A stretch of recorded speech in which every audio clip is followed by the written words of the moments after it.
up, and I've been following his work and done some of my work based on the work he's done.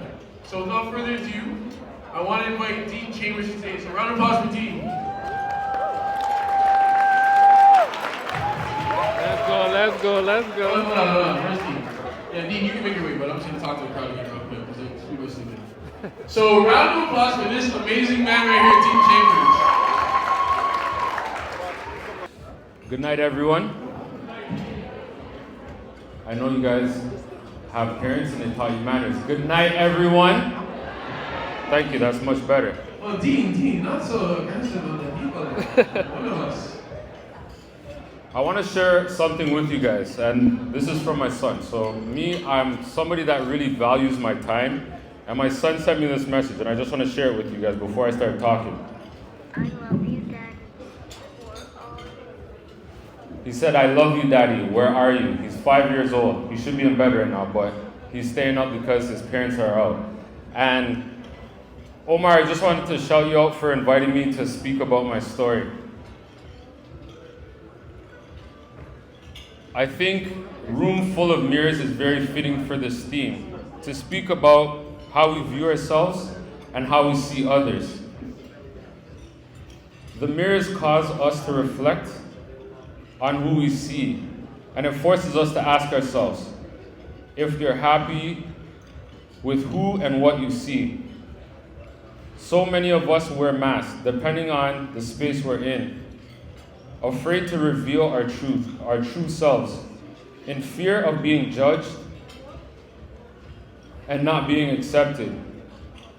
It took me a while to accept who I was, and here's my story.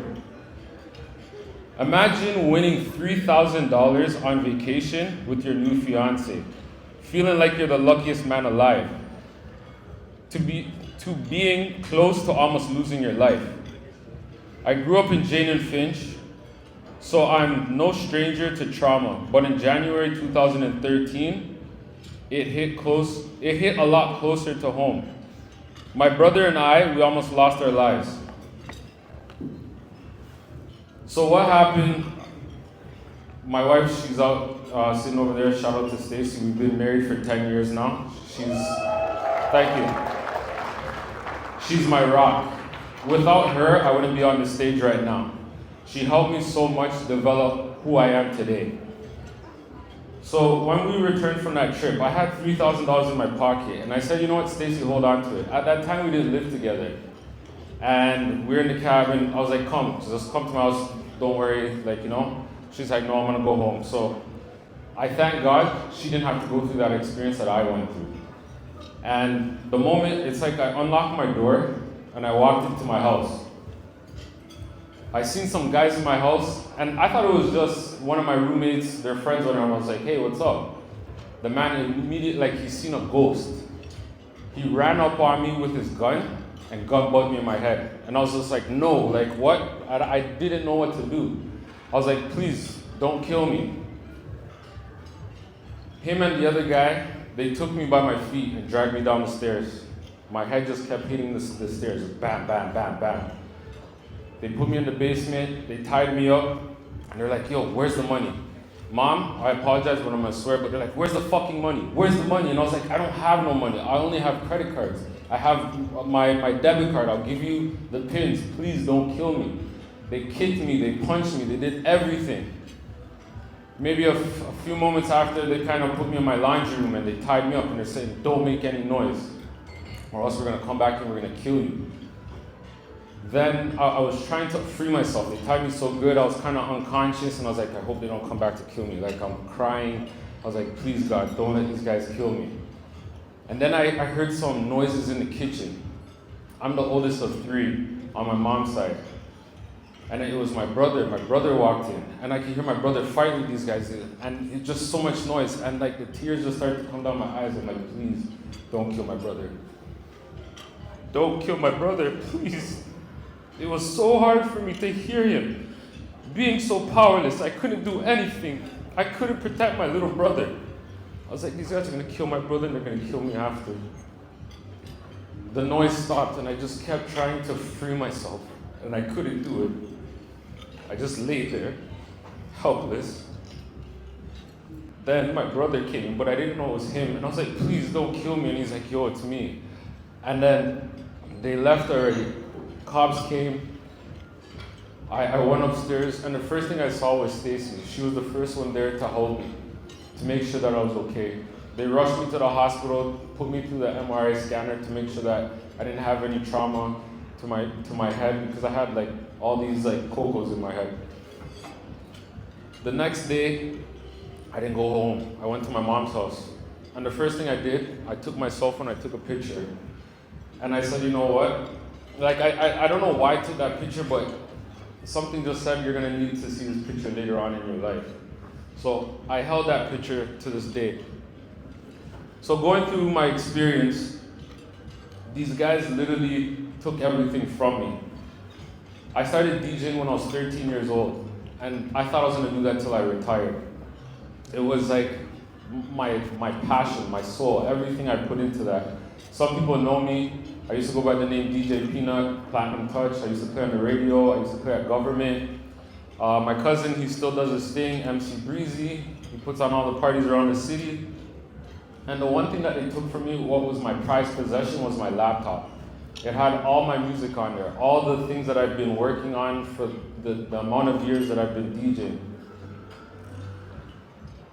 Going through that experience, it left me with scars. I had a swollen eye. I had blood clots in my eyes for like maybe 2-3 months.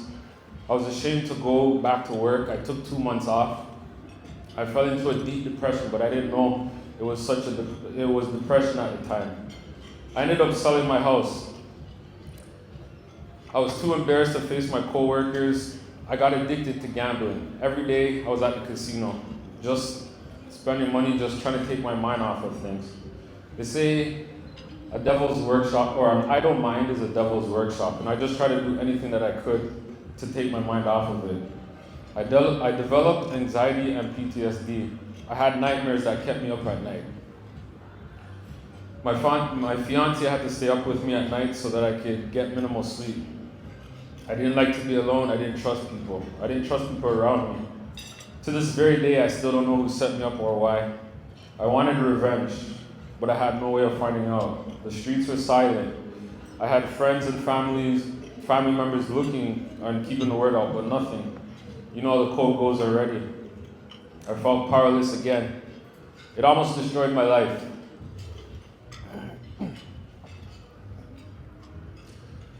So I said, how do I prevent this from happening to others? I wouldn't wish this on anybody, what I went through on my worst enemy.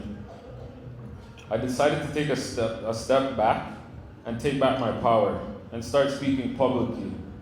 The first time I released or I talked about this incident was about 2 years ago. I wrote an article. I'm not big on writing. I kind of struggle with writing. I'm dyslexic, but I don't let that stop me from doing things. For example, during the pandemic, I wrote a book on financial literacy, teaching kids and adults how to use money. And it's called Don't Be a Waste You, the Financial Literacy Guide. So if you want to get a copy, it's on Amazon.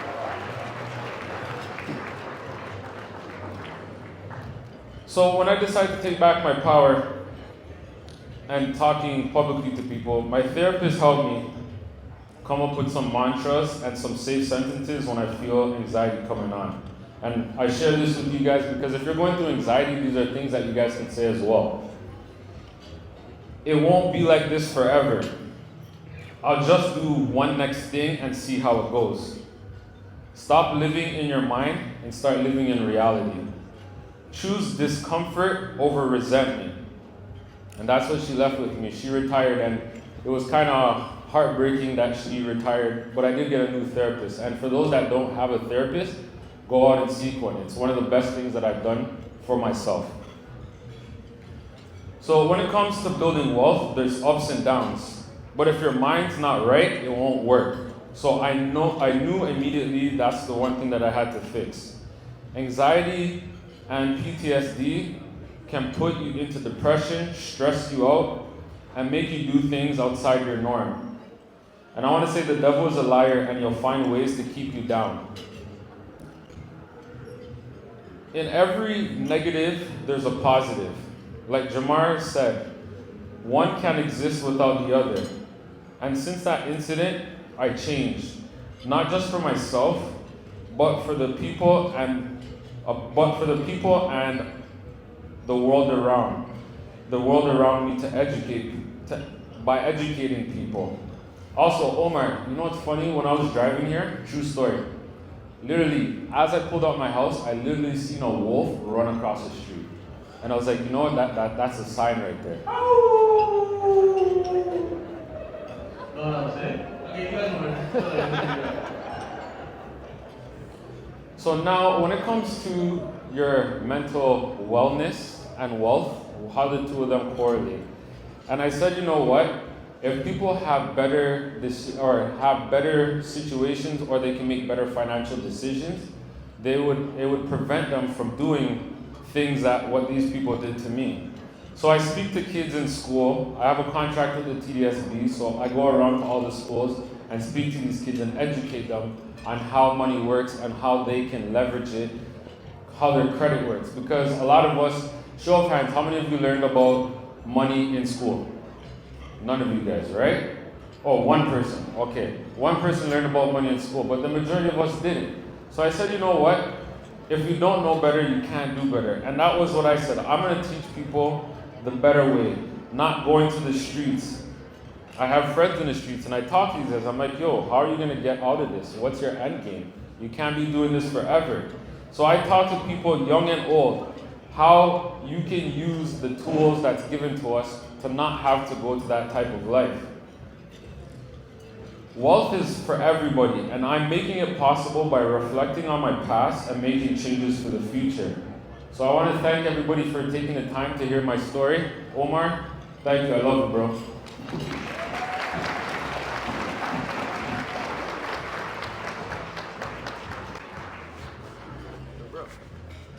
Where's Debbie Fitz? I'd rather you talk, but Dean, put on me. Thank you so much, bro. Ladies and gentlemen, round of applause for Dean again, please.